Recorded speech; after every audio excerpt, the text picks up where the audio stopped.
میبرد.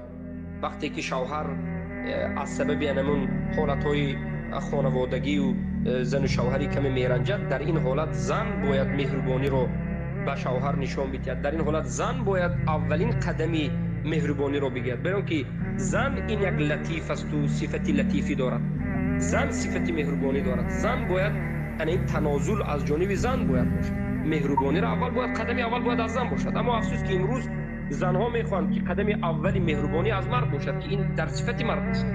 ولی مرد زود عذرخواهی کردن از خطاگیش میتواند، زن این آن میتواند، اما مرد عادتا انتظار مهربانی زن است بسیارش. برای همین یک تماس گرفتن به خاطر الله سبحانه و تعالی، شما که در نکاح این مرد است یک تماس بگیرید.